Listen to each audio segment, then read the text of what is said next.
Welcome back to Honestly Cara Unfiltered. This is a space where we drop the masks, keep it real, and spare no detail regardless of the topic of conversation. For me, being true to myself means allowing you to see my actual day-to-day reality, whether I'm recording from my office desk, sitting on the floor, or even in bed in my PJs, because that's where I need to be in order to function. I'm learning that being chronically ill, a wheelchair user, or being neurodivergent doesn't have to halt my life. It does mean, though, that I am done hiding the reality of what my life looks like. So, wherever you are and however you're showing up for yourself today, let's get into it. If you tuned into the first episode, or if you've been following my journey for a while, you might notice things look and feel a little bit different now. We've changed the name, we've changed the energy, and today I want to pull back the curtain and tell you exactly why. Today's episode is one I've been sitting on for a while. Not because I don't know what I want to say. Honestly, these thoughts are constantly in my head. But because I know that once I say them out loud into this microphone and put them out into the world, I can't hide it. And I can't hide behind the safer, edited version of my story anymore. And if I'm being completely honestly transparent with you right now, it's scary as shit. So, this episode's all about authenticity. But I want to promise you right now, this isn't going to be one of those polished, inspirational style episodes. I'm not here to tell you that you just need to wake up, look in the mirror, and suddenly love yourself. It's not about becoming confident overnight. It's not about pretending that healing's easy, tidy, or linear. This episode is about what happens when you spend the first 27 years of your life trying to mold yourself into whatever shape society expects of you. It's about the exhausting, soul-crushing work of trying to become a version of yourself that other people can tolerate. The quieter version, the easier version, the version that doesn't make people uncomfortable. The less emotional version, the less blunt version, the less autistic version. And then it's about the day-to-day. You wake up and realise something that completely shatters your reality. Maybe you were never broken. Maybe you just never truly understood. For most of my life, I was given a specific label. I was told I was angry, I was difficult, I was too much, too sensitive, too weird, too hard to manage. And when you hear those messages enough as a child, whether they're shouted at you or whispered behind your back, they settle somewhere deep inside your bones. They become the lens you see yourself through. You stop asking, what happened to me? And you start asking, what the hell is wrong with me? And that simple question has shaped so much of my life. And I know for a fact I'm not the only one who has lived like that. So if you're listening to this right now and you're in one of the heaviest, hardest seasons of your life, I need you to stay with me, because this isn't just a story about trauma or autism or chronic illness. It's a story about learning that you're allowed to be and choose yourself, even if you have to start by just being 1% braver. So let's take it back. When I was a kid, I didn't really know how to belong. I didn't have an actual social software that allowed me to walk into a playground and make friends. I struggled immensely to play or connect with other children. Looking back, almost all of my friends came from sports clubs, or were my parents' friends' kids, or my sister's friends' older siblings. I was just kind of tacked onto the side of social groups. The only place I felt safe was sport. Sport made sense to me. There were rules, clear rules. There was movement. In a sports setting, I didn't have to sit and try to decode what my face was supposed to be doing and working out what others are doing, or how long I was supposed to make eye contact, or whether I was talking too much or not enough. But outside of sport, total anxiety. Though back then I didn't have the vocabulary to call it anxiety, I just knew I felt sick. In 2012, we moved to Scotland, and shortly after, I finished S2. Suddenly I was navigating this massive transition from familiar people to knowing absolutely no one. It felt like everyone else had been handed a manual on how to be human, but I'd lost my copy. I was constantly being told off. I was told I was doing things wrong. I was told I wasn't being kind. I was told I'm too angry. But I wasn't an intentionally mean child. I was an overwhelmed, anxious child, but I was also an autistic child, drowning in sensory and social overload, trying to survive environments that had no room for my differences. And when a child is constantly corrected but never actually understood, they stop trusting themselves. They learn that their feelings are wrong, and this is exactly where the mask gets built. Then came 2014. I was a teenager, and a moment happened that completely changed the trajectory of my life. My mum had a boyfriend at the time, and because of him, she kicked me out for the very first time. I remember it so vividly. I was very angry, completely overwhelmed, and suddenly I was standing there looking at my belongings put into bin bags at the end of the drive. Just dumped there. My aunt had to come and get me and collect me from school because I suddenly had nowhere to go. From that day on, I spent the next decade of my life trying desperately to fit in and act normal wherever I was around my mum's family. I ended up living at my dad's house, but the reality was I was there by myself the majority of time. And when my dad was home, well, we'd have massive explosive shouting matches. And I want to say this carefully because my dad is a safe person for me now. And I'm telling you this to explain what happens to a kid when they have massive unmet needs that nobody sees and nobody understands. I couldn't express emotion. I didn't have the words to say what I was feeling, so it came out as rage. But the anger wasn't the real problem. The fire underneath that was the absolute pain, loneliness, and undiagnosed autism. But people only ever react to smoke, don't they? They saw the behaviour, not the cause. School reinforced that too. Kids made fun of me for being weird and different, and I faced a lot of bullying and public humiliation from a teacher. I remember two specific things they used to target me for. One, I needed to wear coloured glasses just to read, and the other kids would constantly mock me and call me Ozzy Osbourne. I also used to constantly rub my sleeve of my cardigan against my nose.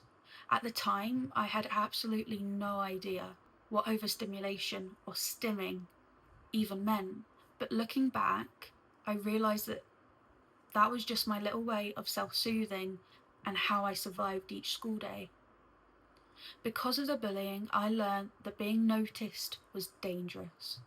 I had no positive sense of self, and I couldn't stand up for myself.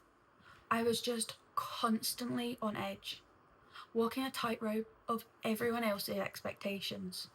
So what does a kid do when their emotional world feels unsafe? You find a release. For me, that was twofold. I used the gym as a heavy physical outlet, pushing my body to the absolute limit just to make my brain go quiet. And I self-harmed as a form of pain relief for the emotional agony I couldn't communicate. I became a master chameleon. I copied the way people around me talked, the way they laughed, the way they moved. I spent so much time trying to lay low and copy everyone else just to survive. But because of that, I never actually got the opportunity to figure out who Kara was. Because I was just trying to survive, I never really had dreams as a kid. When people asked me what I wanted to be, I couldn't picture a future. By the time I turned 30, I just figured I'd be working full-time as a PE teacher because sport was the only thing I knew. Going to university was never presented as an option in my household. It was drilled into me and my sister that we had to go to get better jobs. There was this constant heavy pressure of expectation and comparison to other family members. My career path felt more dictated to me than actually doing something I was naturally good at, because I was never shown there was another option. But through all of that, there was one pure thread inside me. I knew I wanted to help people. I thought about being a teacher would let me do that, because deep down my only real goal was to make sure no other child ever had to feel the way I did growing up. And then, just when I thought I was walking the path I was supposed to walk, it was 2022 and I got sick following COVID. When I say I got sick, I mean I lost absolutely everything I knew about my life overnight. I went from being a fit, healthy, sports-obsessed person to someone who was in such severe, agonizing pain that just trying to move my limbs caused me to faint. I was hospitalized, my body was surging with pain, and I couldn't escape it. Before I got ill, my ultimate calming strategy, the way I regulated my autistic brain, was walking the dog every single day, getting out into nature, and listening to music. That was my medicine. And overnight, that was ripped away.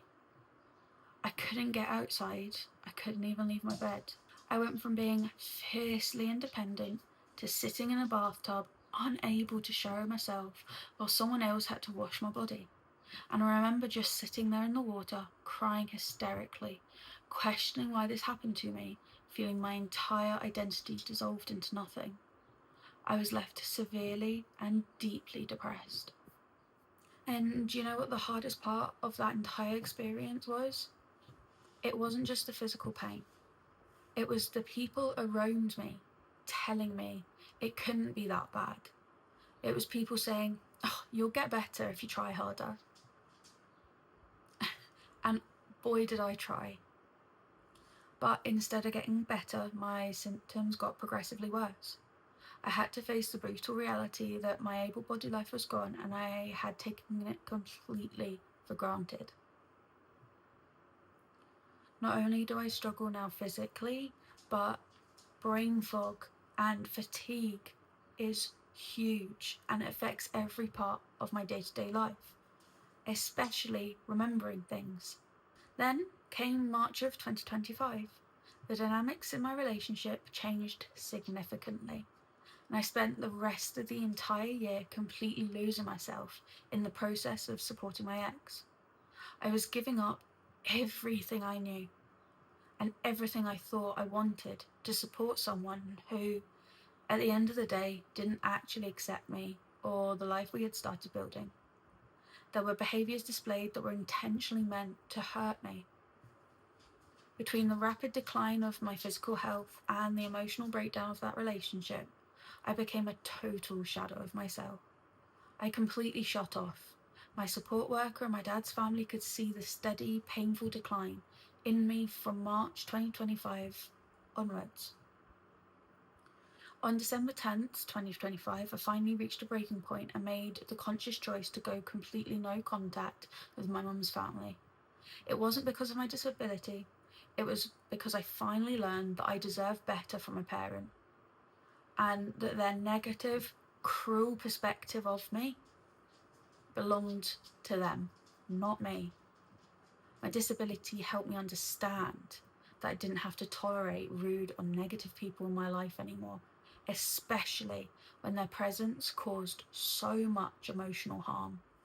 Then, in February 26, my relationship finally ended. In April of this year, I started weekly therapy. My therapist's name is Lindsay, and she is absolutely amazing. Therapy has helped me identify and realise that I don't need the approval of people who are content with putting others down. It's made me realise that for the right people and the right community, you never have to change who you are. Just a few weeks ago, June 4th, Lindsay set me a specific set of homework tasks before she went away on holiday. Task number 1, try to tell people what I actually feel and do not apologise for having those feelings. Task 2, Count how many times I say the word sorry on 4 random days over the following 2 weeks. And task 3, give myself total grace to fidget and stim without thinking that what anyone else is thinking. In short, she wanted me to finally understand who I am. She wanted me to realise that not everyone who comes into my life will carry a fragile, volatile opinion of me if I dare to express how I actually feel. A massive amount of self-reflection has occurred in the last 2 weeks since she gave me those tasks. And guess what? I've actually started standing up for myself and not apologising for the feelings I hold. Just recently, I was retelling a conversation to my dad, and he mentioned that I probably shouldn't have said something the way that I did. Now, I know there was no malice in his intent, but for the first time in my life, I had the confidence to look at him and say, no, it's how I felt, so I said it. I did what my therapist told me to do. And that led to an incredible, open conversation about me not apologising for how I see and respond to things. Look, naturally, I'm a blunt person. I don't mean to be. But I'm finally realising that being blunt and being rude are 2 completely different things. I'd been conditioned to believe they were the same thing, but they aren't. And it was one of the biggest issues in my previous relationship. But because I was with a safe person who has made the biggest impact on me, I realised I could be me and still be completely accepted, and not having to worry about my tone because she accepts me anyway. And that's where the move away from neurodiverse voices came from. This is honestly Cara. It's about learning to show up for myself and living authentically as me. Blunt, honest, and completely unfiltered. If I don't say it, my face definitely will. I use so much energy trying to mask, and when I stop masking, I use less energy when communicating, which allows me to use that energy on things I actually want to use it on. It's already doing wonders for my mental and physical health. So, let this episode be my official line in the sand. I'm no longer willing to hide the behaviours of my autism. Just because I act differently does not make it wrong. I'm no longer willing to make myself small just to make other people more comfortable. I'm no longer willing to allow other people to dictate my worth. And most importantly, I'm no longer willing to allow anyone to tell me what is right or wrong when it comes to my emotions and how I process life. If you want to know who I am, I'll tell you. I'm loud, I'm bubbly, and I love meeting new people when it's on a small scale. I love learning about how different people live, how everyone experiences life differently. And I absolutely hate reading. But I will always advocate for the skill of it. I'm honest to the core, not only to the children in my class, but now I'm starting to around adults. People see me as someone dedicated to helping others, someone who wants to help people understand the differences we all face. And I'm finally willing to advocate for myself, not just the kids in my class. I'm letting go of that core belief that I'm never going to be enough. I'm letting go of the restraints of other people's perceptions of me. Letting go of people who actually cause emotional, social, and physical harm. And I'm letting go of the fear that people won't accept me because I'm autistic or because I'm chronically ill. Authenticity means I finally get to show up for myself in the exact same way I show up for my clients and students. And because of this personal growth, my relationships with the people around me have become deeply authentic. I'm being more honest with my support worker, my business coach, and especially Lindsay. I've even been doing things that absolutely scare the life out of me now, because I've adopted a new motto. All I need to be is 10% braver. And that's something I can do. Because I chose to be 10% braver, I have a brand new business on the horizon that makes me feel incredibly excited. I was recently offered a massive opportunity, and while old Scarecrow shut it down originally, because I felt safe, I actually took the time to think about it and went back to them to say it was something I'd be open to in the future. That's what happens when you stop shrinking yourself. Sometimes I sit back and I think about younger me, the little girl sitting at the edge of the table crying and getting angry because I couldn't go outside to play until I'd finished my homework, or being grounded for lashing out at my sister. If she could see me right now, sitting in this wheelchair speaking into this microphone, I think what would surprise her most is that we actually turned out to be a calm, kind, and bubbly person. I think she'd be shocked to see that we're less afraid of the world and the opinions other people carry. I hope she would be proud of me for sticking with therapy, for starting a business, and for learning why we do things the way we do. But most of all, I hope she would be in absolute awe that we found the courage to cut people off who made us feel small and wrong growing up. I want to tell her that when you let the right people in, when you let them see the real, raw, unfiltered you, they won't run for the hills. They stay, they support you, and they believe in you, even when you can't believe in yourself. So, to anyone listening to this right now who is just completely exhausted from carrying the weight of everyone else's expectations, I want to say this to you. While it is scary as shit, it's okay to not be okay.